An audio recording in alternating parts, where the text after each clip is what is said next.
Cristiano, it's been a while. As homecomings go, could that have gone any better? Well, I didn't expect that to score 2 goals. I expect 1, but not 2. But I have to appreciate the fans, what they did to me today. I feel so proud for that. But the most important is to win games. Manchester needs to be where they deserve. It's to win, to build the team, build the club, and build the mentality. This is what we're looking for. Of course, I'm happy to score goals. I'm not going to deny that. But the most important is the team. The team play good, consistent. They play in a high level, and in most of the times with mature intelligence. So I'm so proud for that. On the subject of the fans, the game finished nearly an hour ago. Look at this. I mean, how much do you appreciate that? What does that make you feel coming back here? Well, it's unbelievable. When I started the game, I was so nervous. Really? Yes, I swear. And but I think it was normal because I didn't expect they sing all game to my name, so I was very nervous. But maybe I didn't show. But I was. But as I said before, the reception is incredible. But I'm here to win games, to help the team, and to make the club great Newcastle. They're still going. And when you put the ball in the net here at the Stratford end for that second goal, and you ran over here to the tunnel and that famous celebration, all the things you've done in your career, but to come back today and do that, what was that feeling like? Well, it was an unbelievable moment. As I told you before, I was super nervous, and I just thinking last night that what I wanted, to play good, to show that I'm still capable to help the team. And when I start the game, I was super nervous and they sing my name. But this crowd, it's unbelievable, and I feel so proud. And I'm going to give everything to make them proud of me. In the greatest respect to the other clubs, have you had that there? Is this special? Of course, they are special. Everyone knows that. The football here in England is different than any part of the world. I play everywhere, and to be honest, the England it's the most special one. And I belong to Manchester. I arrived here with 18 years old, and they treat me unbelievable. This is why I come back, because they treat me unbelievable. So I'm so proud to be here, and I want to win. And finally, you've had a few days training. You played with the team for the first time today. How excited where this team can go, that you can help them where they need to go? Well, everyone has to do his job. We have a fantastic team, a young team with a fantastic coach. But as I told you before, we have to build up confidence. The team needs to be mature if we want to win the league and want to win the Champions League. And I think we are in a good way. We have to win games, build up the confidence, build up the team, and I'm here to help the team. The obvious first question, what did you make of Ronaldo's second debut? So happy for him, so happy for the team, so happy for the supporters. You've sensed the atmosphere around the club since Cristiano signed, and of course today could have easily been an anticlimax because the expectations were high, but he's delivered again, the boy, or man. You've experienced some amazing atmospheres during your time at Manchester United. Just how did this compare today?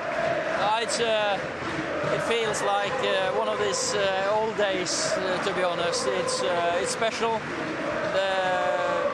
Cristiano is a special man, is a special player for us in the history of the club, and coming back, he's just shown his love for the club, and the supporters love him, of course.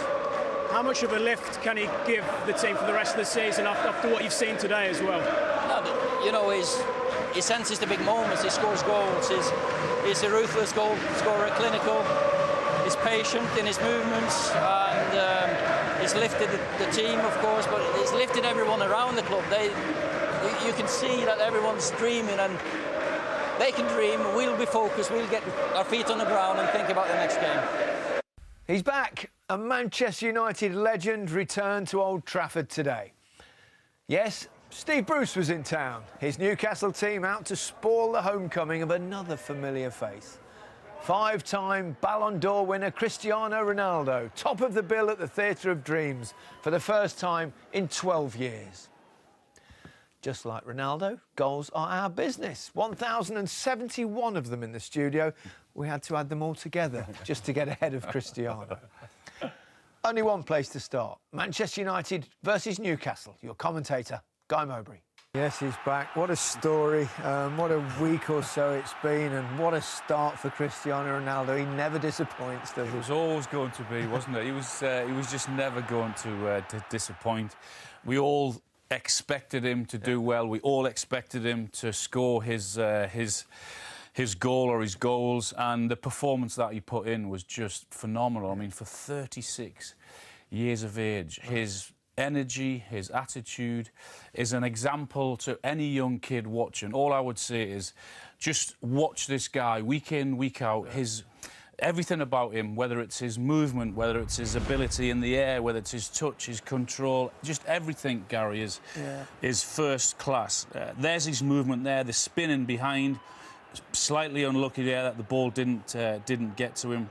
His ability to run with the ball, but then when he passes it, where he then runs into to see if he can get into the area to score goals. Running at defenders, that's a shot. I'm not sure he should be shooting from there, but we know what his attitude's like. That's why he's got so many goals. The give, the go, the little flicks.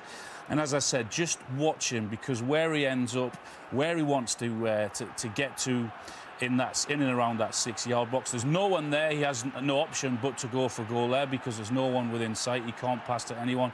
Great movement there for himself and also for his teammate Sancho in behind him. He doesn't get the ball, but that space he vacates, leaves it for Sancho to get his efforts at goal.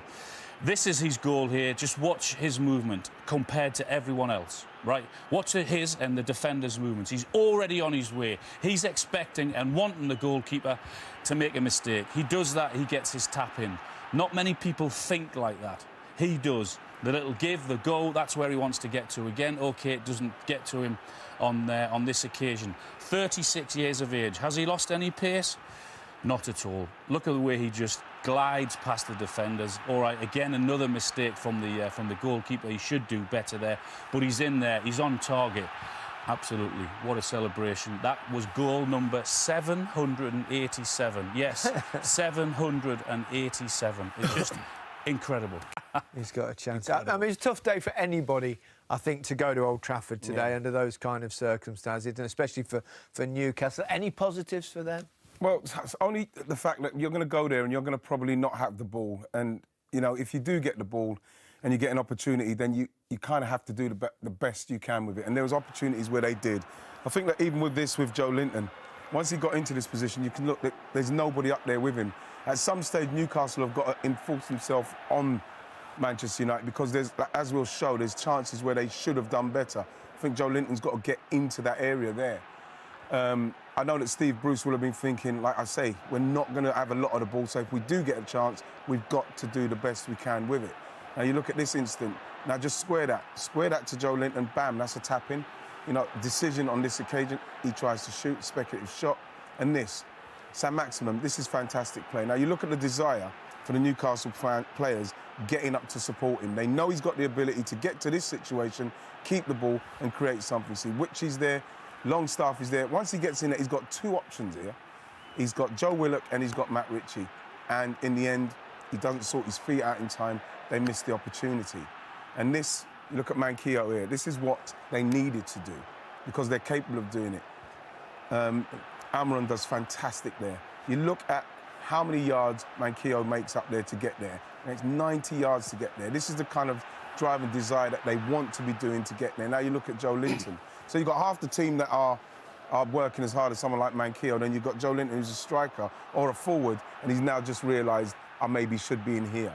And that's the problem. That's probably the problem they've got. Yeah. I thought they did OK today. Stupid mistakes have cost them again. I thought what are your feelings about your club at the moment, though, Alan?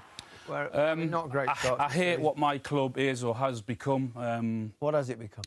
It's been a long time now. It's a hollow and it's an empty football club. There's no hope or ambition, and I'm pretty sick of it, to be honest. It's copy, paste, repeat every season. What could change it? Well, they give players that have been at the football club new contracts because they can't sell them on. Then they have the excuse that they can't bring other players into the football club because those players are being paid a salary. It's cheaper to keep them on the books rather than buying other players. And the fans deserve better. Every manager has the same problems. As I said, it's copy, paste, repeat every season. Stuck in a rut.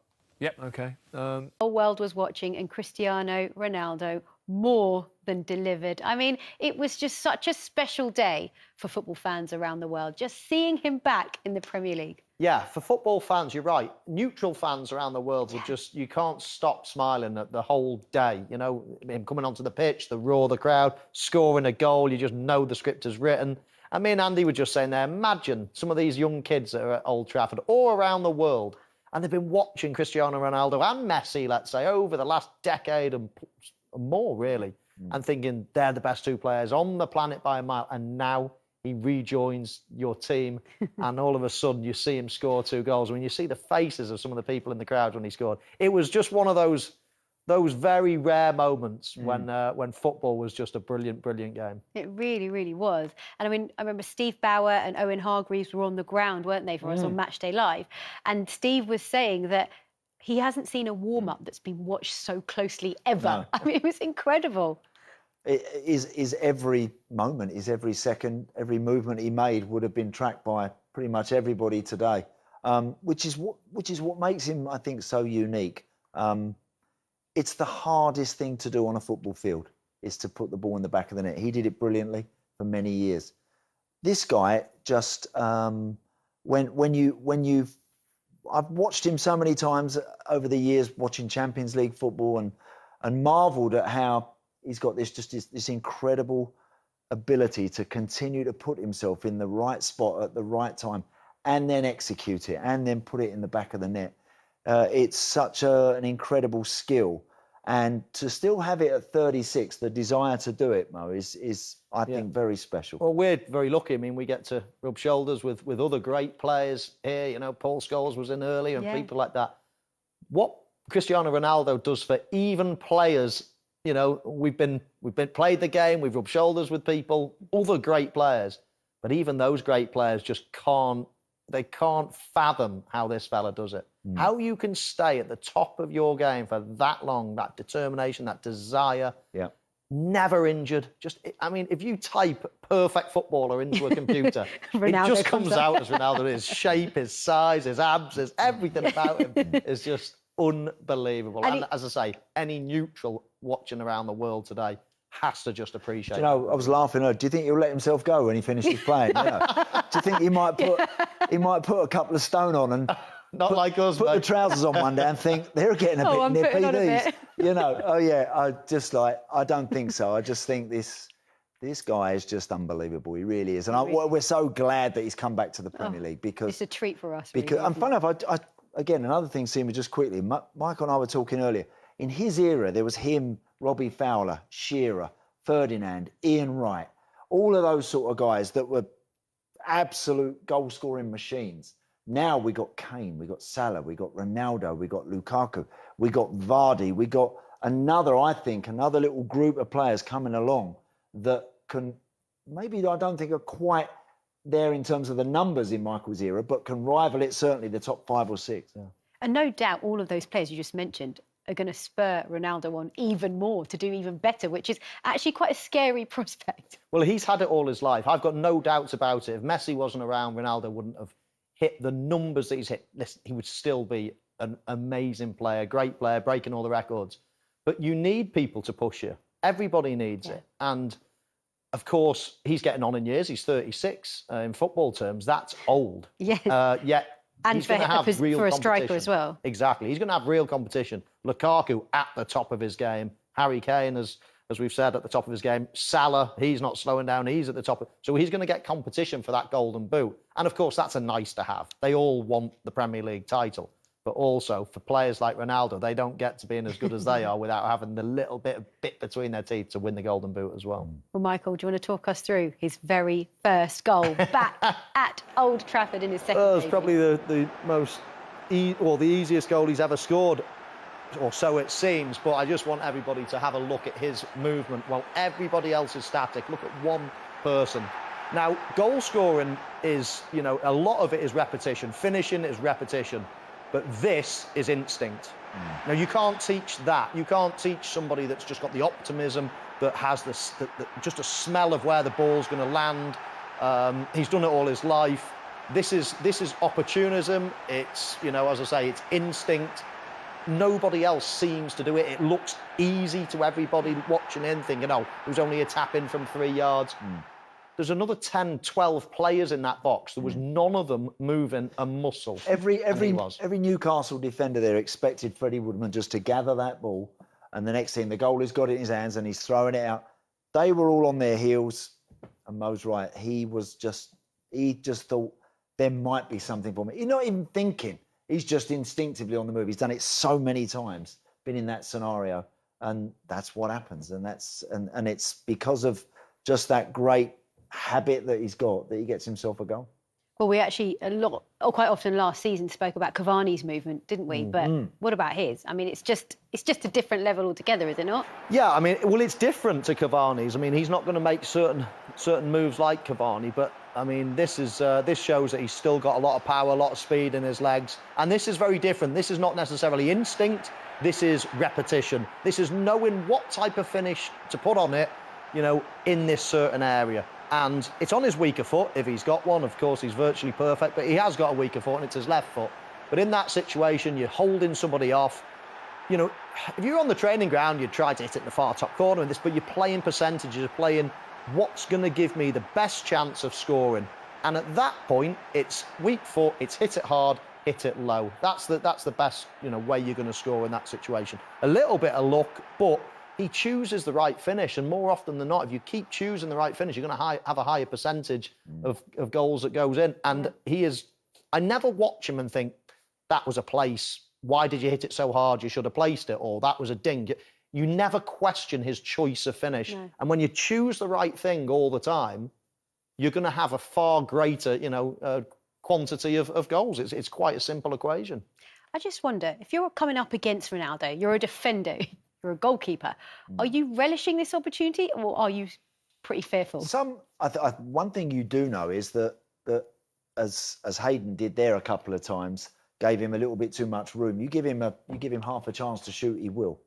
You give him any opportunity to work a goalkeeper, he'll be doing that. So I'm sure that most of the Premier League defences now will talk about him a lot in the build up to matches. They'll want to try and deny him. I mean, in the start of that game, Newcastle actually did quite well. They played quite well at times. They had their own one or two little situations themselves, but they just slept for a split second. They're on their heels in the box when he's on the move and he gets the first goal. The second goal, that gully just opened up a little bit. There's a little bit too much room. The ball's laid through to him. It's a perfect first touch and a left foot strike, and he gets his second. So certainly defenders will know that if they allow him to get the wrong side, if they allow him to get into a better position than where they are, he'll punish them. He will hurt them. Watch him back over and over again. You can watch his goals all the time because he's just so great to look at. And I guess in terms of the players around him, he's going to improve them massively, isn't he? I think he will. I think he will drag standards up in the dressing room. I think Ibra did that for a little while when he was at United. I think because he had that confidence, that arrogance with the way that he played.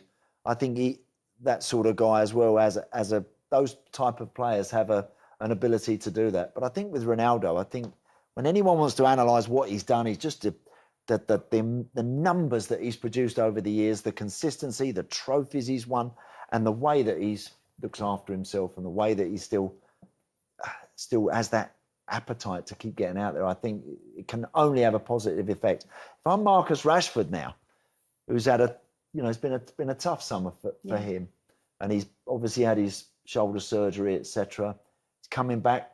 Cavani signed an extra year. All of a sudden, this guy walks through the door, and it's like it's me plus maybe one of you or two of you who wants to play with me. I mean, that's the gauntlet that Ronaldo throws down to his teammates. Who's playing with me? Not whether or not I'm out the side. So some of those guys are going to have it full on to get a game mode now, aren't they? And that's what they need. Manchester United need that competition again, don't they? I mean, back when they were winning virtually everything, they had 4 top strikers all the time. You know, Jorg, Cole, Sheringham, Solskjaer himself. So you need that competition. And he's certainly going to give it them. As Andy said, it's going to be who's going to be playing alongside him. But the fascinating thing, and Scholesy talked about it as well, is the way he's changed over the years. We're going to be watching a different Ronaldo over these next couple of years. And it's going to be fascinating to watch him evolve and how he does, because he'll find a way to stay on top of the, you know, on top of the pile. He's already done that over the last sort of decade and more. So it's going to be fascinating to see this sort of new type of Ronaldo playing in the Premier League. And do you know what else will be fascinating to see? How Ole Gunnar Solskjaer manages this whole situation and keeps this squad of players happy, because he won't want to start on the bench. No. He'd want to play every game. He'll want to play every minute of every game. So Ollie will have to manage that and have to be clever with that. And I'm sure they'll have already had discussions about that. But Ollie now has the tools that he craved. He now has the ability, with a very powerful squad, to be ultra competitive. Anything less than that, United have to be up there with an opportunity to win this league come next February, March, April time. If they're not, I think that will be looked upon as failure. I really do, because there's no reason why they can't. They've got everything and maybe more than some in certain positions. So they have to be massively competitive this year. And there will be huge expectations on them for that. And with the upcoming fixtures, I mean, the Champions League starts on Tuesday. They're going to be up against young boys. You'd expect that Ronaldo would start in that game, would you not? Well, I always think it's important in the Champions League, in the group stages, to try to win as many games you can early on. And then when the games come thick and fast, you know, later on in the season, the later group stages, you know, heading just before Christmas, let's say, because then you've got a really busy period, you can rest 1 or 2. So if they can win their first 3 games, let's say, then all of a sudden you can start having a quiet word with Cristiano and saying, right, I'll save you for the big Premier League. Good luck, Ollie.